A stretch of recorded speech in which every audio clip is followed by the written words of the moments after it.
আমি গত কয়েকদিন আগে যখন আওয়ামী লীগ কার্যালয়ে এনসিপির ব্যানার লাগানো হচ্ছে এই খবরটা পড়েছি, প্রথম আলো পত্রিকাতে খবরটা ছিল, এটা নিয়ে আপনাদের সামনে আলোচনা করিনি। আমার কাছে এটাই মনে হয়েছে, বাংলাদেশে যে এই যে বড় বড় বক্তৃতা দিয়ে যখন সার্জিস আলম হালাল করেন তিনি দেড়শো গাড়ির শোডাউন করলেও তাদের কিছু যায় আসে না, তখনই বোঝ হয়ে গেছে।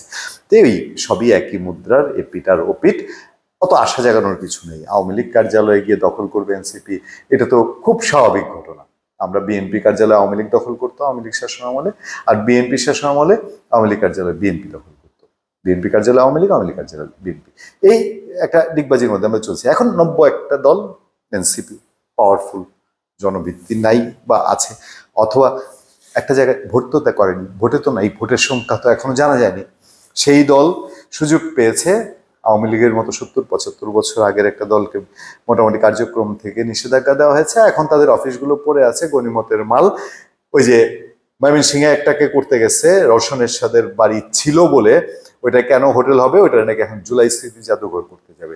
আর এই গর্ধব তোমরা তো বুঝোই নাই, ওটা যদি জুলাই স্মৃতি জাদুঘর করো বলবে যে রওশন এরশাদের বাড়িটা জুলাই স্মৃতিঘর। তো ওর মধ্যে দিয়ে রওশন এরশাদের মতো একটা বিতর্কিত বাংলাদেশের রাজনীতির একটা কালো নারীকে স্মৃতিতে, জুলাই স্মৃতির মানুষদের সঙ্গে ওখানে রেখে দেওয়া, রওশন এরশাদের বাড়িকে সেখানে আবার তুলে আনা।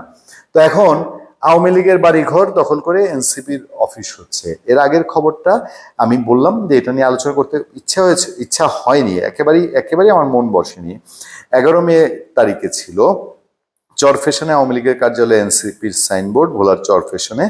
তো সেটা পাস্ট হয়ে গেছে এবং সেই লোকের ভিডিও শুনছিলাম, তাকে নাকি উপর থেকে বলা হয়েছে যে আওয়ামী লীগের যত অফিস আছে সেগুলোতে এনসিপির ব্যানার লাগিয়ে দিতে। এবার আমি আজকের পত্রিকায় আরেকটা নিউজ দেখছি, আজকের পত্রিকা তারা নিউজ করেছে, এবং এটার ভিডিও আমি দেখেছিলাম, দুদিন আগেই দেখেছি ভিডিওটা, সোশ্যাল মিডিয়া ছড়িয়েছিল। আওয়ামী লীগের কেন্দ্রীয় কার্যালয়ে জুলাই যোদ্ধাদের কার্যালয়ে লেখা ব্যানার। কি ঘটনা? গুলিস্তানের শহীদ আবরার ফাহাদ এভিনিউতে, সাবেক বঙ্গবন্ধু এভিনিউ, আওয়ামী লীগের কেন্দ্রীয় কার্যালয়ে জুলাই যোদ্ধাদের প্রধান কার্যালয়ে লেখা ব্যানার টানানো হয়েছে। আচ্ছা, দেন শুক্রবার আওয়ামী লীগের কার্যালয়ে গিয়ে দেখা যায় ভবনের বাইরের দেয়ালে দুটি ব্যানার ঝুলছে, ব্যানারে লেখা জুলাই যোদ্ধাদের প্রধান কার্যালয়। তবে কে বা কারা এই ব্যানার টানিয়েছে সে সম্পর্কে জানা যায়নি। 5 আগস্ট আওয়ামী লীগ সরকারের পতনের পর আওয়ামী লীগের কেন্দ্রীয় কার্যালয়ে আগুন দেওয়া হয়েছিল এবং সেটা এখন একটা শৌচাগার, গণশৌচাগারে পরিণত হয়েছে। যারা ওখানে গিয়েছে তারা জানে, এবং সেটাকেই তারা এই জিনিসটিতে রূপান্তর করেছে। এই রূপান্তরের হেতুটা কি হতে পারে? হেতুটা হলো যে আমরা এখন মাসেল পাওয়ার, আমরাই এখন বিএনপি ক্ষমতায়, আওয়ামী লীগের সঙ্গেই করতে পারি।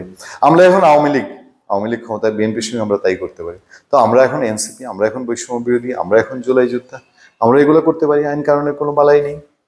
আরে শত্রু সম্পত্তি বা আপনার বিজয়ের সম্পত্তি, যুদ্ধ বিজয়ের সম্পত্তি ভোগ করারও একটা সিস্টেম আছে। জেনেভা কনভেনশনে কিছু নিয়ম নীতি আছে। লুটপাটের সম্পত্তি ভোগ করার সারা পৃথিবীতে কোথাও নিয়ম নাই। সরকার, আওয়ামী লীগ যখন দলীয়ভাবে যদি নিষিদ্ধ হয় এবং ট্রাইব্যুনালের মাধ্যমে, বিচারের মাধ্যমে যদি নিষিদ্ধ হয়, এবং আওয়ামী লীগের যারা পাপী, যারা পাপিষ্ট, যারা অন্যায়কারী, যারা লুটেরা, ব্যাংক লুটেরা, খুনি, তারা যদি সাজার মুখোমুখি পড়ে, তাদের সম্পদ কি হবে? ওই যে আপনার ধরেন কিছু পাবলিক সেন্টিমেন্ট আছে, যে অসীম কুমার উকিলের এত এত বাড়ি ঘর শোনা যাচ্ছে, তার স্ত্রী, তিনিও তো ওর বাপরে বাপ আমাদের জেলার নেত্রী ছিল, তো আমরা শুনেছি তাদের সম্পর্কে। তো এইসব লোকের বিচার হলে পরে তাদের সম্পদ আপনার আইন অনুযায়ী যা ইচ্ছা তাই করেন, আইন মেনে করেন। আর আইনের বাইরে আপনার এখন শক্তি আছে, আপনি ময়মনসিংহে একটারে বানাবেন, চরফেশনে একটারে বানাবেন, এবার ঢাকায় বঙ্গবন্ধু এভিনিউতে আপনি বানাবেন। তো কেমন হয়ে যায় না বিষয়টা? ধন্যবাদ সবাইকে, ভালো থাকবেন, সুস্থ থাকবেন। সত্য, করুণা এবং সহনশীলতার সাথে আপনার সাথে আমি আতিক রহমান, পূর্ণিয়া।